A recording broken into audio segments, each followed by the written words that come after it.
going to start with a massive disclaimer.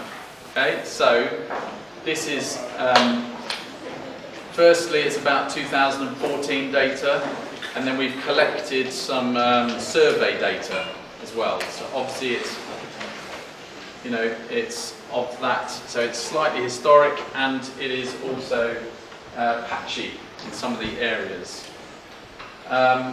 There is quite considerable variation on submissions, so some teams look after medical, some don't, and what people have included in their survey responses or the data that we've got can vary quite considerably. So do not look at one and go, that's not right, so therefore it's all a waste. There will be anomalies in there without any shadow of a doubt.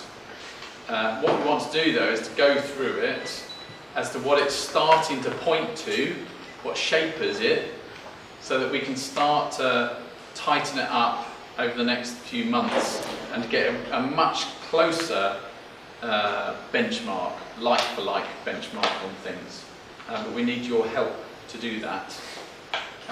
It is quite a challenge. And the last thing is that this is, I don't know how many people have tried to do the times like this, is a really complex data set. Surprisingly complex. When the board says, just tell us what your time to hire is, well, it's not quite as simple as that, is it? Because campaign recruitment, you open vacancies, you have multiple applicants to it, you appoint various people, and you know the process is different. You've got internal recruitment and external recruitment. You've got obviously the medical, non-medical. There's just huge variances, and it's not about averages. I actually think the averages are a bit of a myth, because it's looking at what the outliers are. Because you can have one piece of data that's not been filled in and shows a 12-month time to hire, can skew your figures enormously. So it is a complex set of data, but both vacancies and applicants, joining them up with all of these weird and wonderful variations underneath it. So Chris has done a fantastic job to try and turn that into something that we really can start to utilise and to shape the discussion.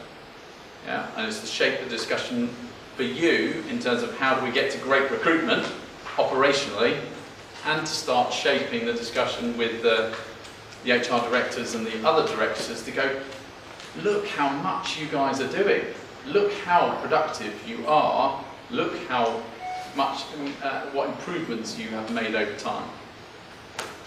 Okay? So help us to put that story together as best we can.